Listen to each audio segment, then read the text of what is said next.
欢迎收看寻找 TOP 10。进击的巨人可以说是近些年来不可多得，而且非常好看的一部动漫，非常热血，以非常新颖的设定与超然的剧情而闻名，受到了很多人的喜欢。除了可大批可制造的无垢巨人，还有拥有着独立意识的9大巨人。以下就让我们照排名一一介绍。TOP 10，无垢巨人，没有人类意识和自我意识的巨人。他们主要出现在进击的巨人世界中，行为模式是受到本能的驱使，只会攻击人类并吞噬他们。纯洁巨人的外貌各异，他们的肢体和牙齿都非常强壮，可以轻易的撕开人类的装甲和肉体。此外，的身体非常坚固，可以承受来自人类武器的攻击。本身没有智慧和思考能力，只能被其他智慧巨人或始祖巨人所控制。这些巨人也没有能力进化或进行修复，当他们的身体受到伤害时，就会持续受损直到死亡为止。TOP 9，车力巨人，首次登场于玛利亚之强夺环战，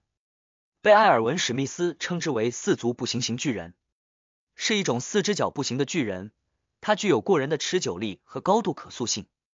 可以配合装备不同的武器和运送物资。车力巨人展现出比其他智慧巨人更长的持久力，最高长达2个月，因此在战场上扮演出不可或缺的角色。由于其高可塑性，车力巨人可以在需要时根据不同的任务改变装备，使其在不同场景下都有出色的表现。然而，车力巨人的弱点是它不够耐打。根据皮克的说法，车力巨人上的士兵与车力巨人本身是命运共同体，一旦上面的士兵受到损伤，车力巨人也会受到影响。综合来看，车力巨人是一种非常实用的巨人，它的应用非常广泛。根据不同的需求，车力巨人可以担任不同的角色，例如运输、攻击、防御等。在战场上，车力巨人也可以作为辅助角色，为其他巨人提供物资和支援。TOP 8，恶之巨人，其特色是体型较小，但动作非常灵活，且拥有强有力的爪子和下颚。相比其他巨人，恶之巨人在战场上更适合担任强袭角色，特别是在特殊环境下，例如巨木森林，他们可以发挥比其他智慧巨人更多的优势。恶之巨人最大的优点是其下颚和利爪具有连硬质化和水晶都可破坏的能力，因此若将铠之巨人比喻为盾，那么恶之巨人就是矛。不过恶之巨人也有缺点，由于身形娇小，操作员需要具备良好的能力，才能在战场上避免被其他高大的巨人抓住，否则将会陷入危险。综合来看，恶之巨人的能力非常强劲，其下颚和利爪是所有巨人中最坚硬的武器，但是由于其娇小的特性，操作员的能力和判断力也很重要。如果能够冷静判断并在适当的时机进行攻击，恶之巨人可以发挥最大的效力。TOP 7，女巨人，第3位登场的智慧巨人，有女性外观，具有高机动性和持续力，并且能透过吼叫召唤纯洁巨人。优点是在军事上有广泛的应用，并且可以与硬质化和操作员的格斗技巧结合使用。然而缺点是它没有像铠之巨人那样的防护能力，防守只能依靠操作员的技巧和硬质化，本身并没有什么特殊能力。综合来看，可以有多种用途，但需要在没有反巨人炮等火力下才能进行，否则女巨人会有被击倒的危险。TOP 6，铠之巨人，被称为马雷的盾牌，是一只全身铠甲包覆的智慧型巨人，是第2只出现的智慧型巨人。其特色是具有强大的爆发力和全身铠甲，可以进行身体冲撞攻击，曾用此技能冲破城墙。优点是铠甲可以承受敌人的攻击，同时操作员也可以使用格斗技等细腻动作。缺点是铠甲并不是完全防御，在关节处等小地方皮肤仍暴露在外。此外，铠之巨人似乎没有其他特殊能力，所以一旦铠甲被打破，操作员也会陷入危险处境。总结，铠之巨人仍是需要的角色，虽然铠甲挡不下反巨人炮等武器，但在作战中还是作为保护友方的重要盾牌。TOP 5，超大型巨人，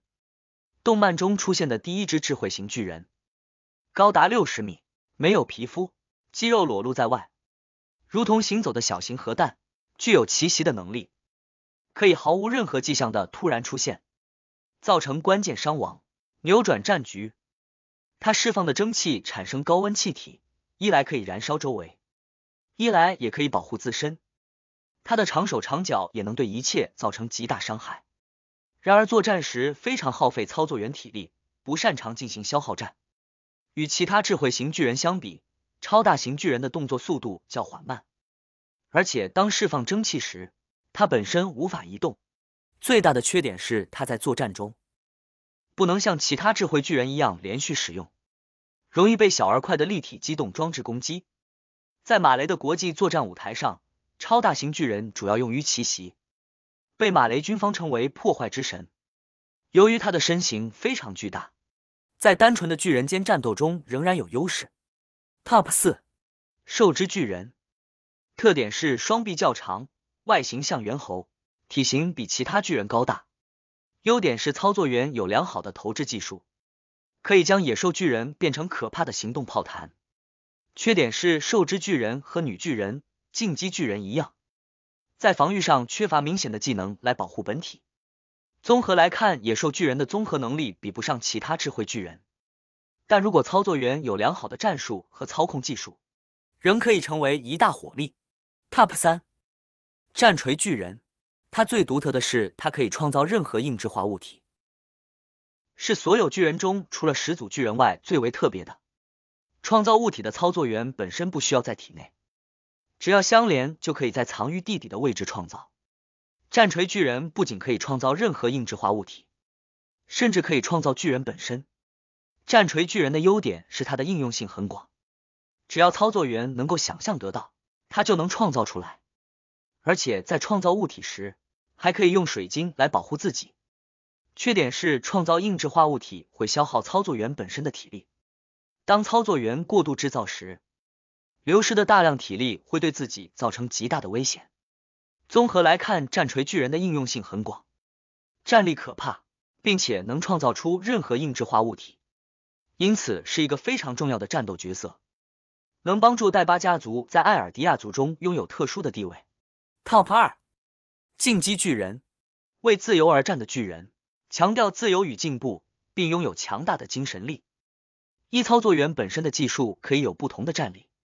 并没有明显的保护自身的特别能力。特别的是，进击巨人可以看到过去或未来，甚至能透过这个能力窥探历代持有者的记忆，并与其他进击巨人交流。此外，能饮用药剂获得硬质化能力。Top 1，始祖巨人，